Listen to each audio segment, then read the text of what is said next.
My friend is incredibly toxic and manipulative, and yet they are still my friend because I don't have many. So this isn't a jaw-dropping confession or anything, but it's something that has been weighing on me a long time, and it would feel nice to just get it out there. I have a friend, let's call them Sky, that I met through a video game way back in like 2018. We talked all the time, and eventually they would send me all these little care packages. We bonded over the same fandom, so I was always getting gifts related to this fandom. Really nice ones, too. I got an autographed art piece from one of the voice actors, limited edition art books and figures, expensive makeup collections, etc. All kinds of nice things on a regular basis. I would always tell them no or say that they didn't need to spend money on me, but they always did anyway. Nothing I could do or say would stop them. And just in case someone asks, no, I didn't give them my address to receive gifts initially. At first, we were just pen pals. I'd mail them letters and drawings I made, and they'd mail me back their own letters with some candy or something. Then, the packages just started getting bigger and bigger. At one point, every birthday, Christmas, or even just because I'd get multiple huge packages in the mail with hundreds of dollars of candy and goodies. I felt bad because I never had money to send them stuff like that. I'd try to buy them something nice off their wish list for birthdays and holidays, but nothing nearly as extravagant as they would send. I'm just a normal guy working a normal job, and I don't have money to extravagantly spoil my friends, but they never seemed to care. I thought it was very kind and endearing. Obviously, I appreciated them to no end. However, the longer I knew Sky, the more red flags I started to see. I knew they lived on their own in a low-income apartment. I knew that their brother lived over an hour away, and they would spend most weekends with him because they didn't drive or have a car, and he would take them places and buy them groceries and whatnot. I didn't know the whole picture, though. At first, I got the impression their brother was just really well off and worked a nice job, taking care of his sibling who wasn't as well off as he was. Slowly, I started to realize he did it less out of adoration, and more so because it had just always been that way, and he never tried to challenge it. Every year they went on trips to fandom gaming conventions. They got to meet a lot of the voice actors for the games we played, and were always planning the next big outing or purchase. Of course, these were all things Sky primarily wanted to do. Their brother just never told them no. It really became apparent when I visited them for the first time a few years ago. I would be staying at their brother's apartment because he had a car and would drive us to all the places they had planned for us to go. The first impression I had of the apartment was, well, their brother slept on a cot in the living room with a half-nude anime girl body pillow. There was trash and cat feces on the floor. I stayed there 1 week. Not only did neither of them shower the entire time I stayed there, but their brother didn't change his clothes for the entire week either. The same shirt and sweatpants he slept in was the same outfit he went to the amusement park in, the mall, restaurants, etc. By the last day, he smelled so bad it was hard just being in the same room as him, let alone the small cramped car. Anyway, enough about him. I'm not trying to judge because he was an alright guy. It was clear he had some mental health issues going on, as well as autism and other conditions. I was a guest being welcomed into their home, so I can't complain about it. It was just eye-opening. During this stay, I started to notice how manipulative and toxic Sky was towards their brother. Sky didn't have a job. They lived on disability. But otherwise, their brother, who worked in IT, paid for everything. That's when I realized all the gifts I had gotten from them weren't bought with their own money, but their brother's. They splurged on new clothes, makeup, YouTube influencer merch, etc., all on his dime. They also had hyperfixations on a lot of things. For example, they always celebrated the birthdays of one of their favorite characters from the video game we played. They also had a made-up anniversary for their wedding day with this character. For that, they went out and ordered a Walmart wedding cake to celebrate. A huge Sakura-themed wedding cake with black frosting. It was beautiful, but also very expensive. Then they had to order separate cakes for their birthday and their favorite character's birthday. Weird, yes. But for someone without a job or a family of their own or anything else really going on in their life, it made them happy and To each their own. I just hadn't realized their brother was the one buying all of this.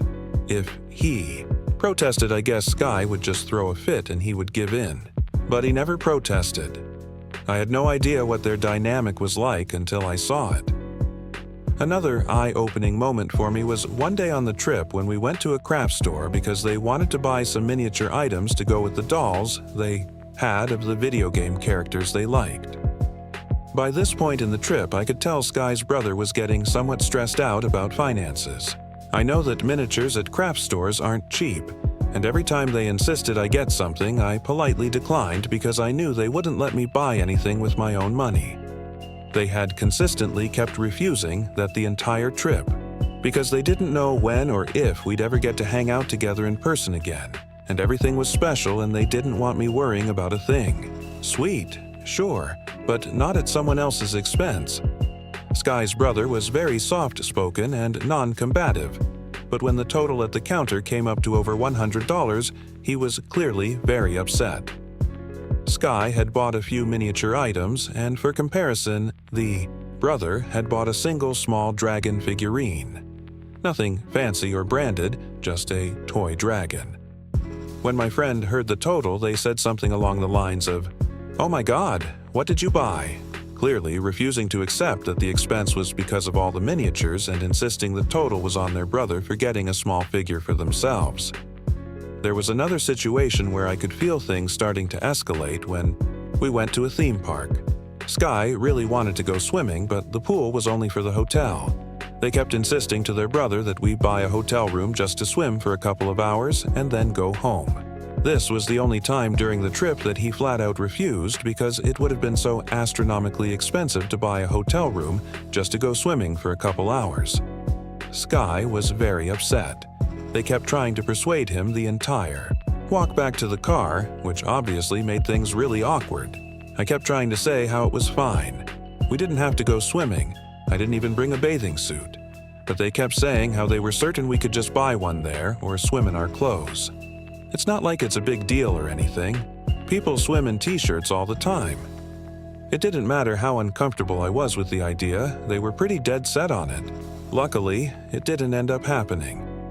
At this point in the trip, I really started to feel bad. I tried to use my own money for everything and was declined every purchase. They would keep aggressively turning me down, saying their brother had it and he would nod and agree. It started making me stressed to go anywhere because every location we had to buy something, and they wouldn't even let me purchase a small coffee on my own. I would have outright declined the coffee, but by this point I was getting major caffeine withdrawals, and walking around all day in the heat was only making it worse. So after the trip, a few months go by and I hear some really crazy news that causes a complete blowout between Sky and their brother. I find out their brother got laid off from his IT job, and all that money that he had saved up to use on our trip actually wasn't his. It was their father's inheritance. Their father had passed roughly a year before this trip. Sky wasn't super close with their dad and would always say he was a terrible, shitty person. However, Sky did not know their brother was basically spoiling them all on their father's inheritance. Money. And now, the money was gone. All of it. All on fandom merch and tiny toy trinkets and random products advertised by beloved YouTube influencers. The brother had never once even said he had the inheritance money or that he was spending any. Sky had no clue that all those frivolous purchases were quickly decimating the only savings they had. I'm not placing the blame solely on either one of them here. Sky shouldn't have been taking advantage of their brother that way, and the brother shouldn't have just wasted all that money without saying anything. It's all insane. So now the brother has completely cut Sky out of his life. No contact. Now Sky is back to living on their own in a low-income apartment in the middle of nowhere with no way to get into town. They order all their groceries online. But to be honest, I think they mostly eat ramen while spending every dollar they get on more frivolous items. Anyway, I know this is kind of all over the place. As someone without many friends and who was suffering one of the darkest depressive episodes of my life when I met them, I do truly care about Sky. However, I know Sky isn't a really good person. I'm grateful for their friendship and all the things they've given to me. But at the same time, I feel a little ashamed to continue being friends with someone like this. I've tried to point out the problems, but there really isn't any getting through to this person. They are so stuck in their own delusions. They don't take any blame for what happened with the inheritance. They're always saying how if they'd known it was the last of the inheritance money, how they would have planned it to stretch longer so they could still go to the next yearly convention or get that tattoo they've been planning for years. I hate to use the word delusional, but it's the only word that works. I get that they have mental health problems. So, because of that, I guess I'm more forgiving to understanding. I continue to play games fairly regularly with them, but so much that they say just frustrates me.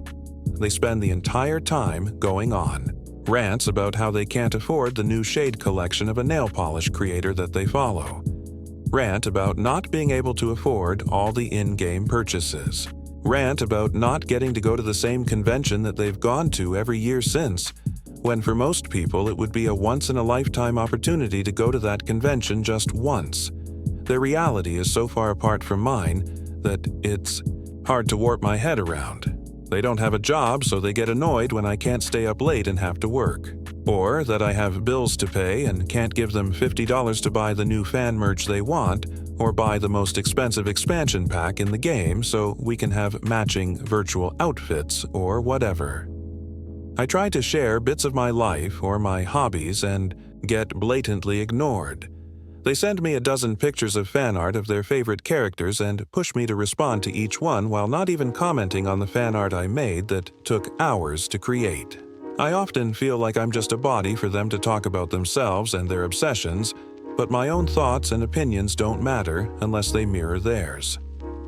It's exhausting. It's impossible to sum it all up in one post on Reddit. To explain the toxicity without leaving out all the times they were there for me and the positive experiences we've shared. To explain why, despite it all, I still consider them a friend. I really just wanted to get it off my chest and share some of the craziness so I'm not the only one seeing all this, if that makes any sense. I can't say all this to them without it spiraling into hysterics and denial. At this point in their life, if they don't already see it, there isn't anything I can say or do to change it. I certainly stand my ground, and I don't let them manipulate me like I've seen them do to their brother. I've pointed out that the things they've said or done aren't good, but they just don't want to hear it. Besides, most of it is their family drama. It isn't really my business anyway. It doesn't help that I have another very long-time friend that shares a lot of the same characteristics as them. I desperately wish I had more decent friends, but it's so hard to form genuine friendships at 30. Normal people have their own lives and families, and they aren't looking to form a serious friendship with someone. I've accepted that's just the way life is, but every time I open my phone and see a text asking for money or something, I just feel so exhausted. I've slowly started to distance myself from these people more and more, but I can't ignore the good things they've brought to my life. As a weird 30-year-old neurodivergent individual, it isn't easy making friends. For more videos like this, don't forget to like and subscribe.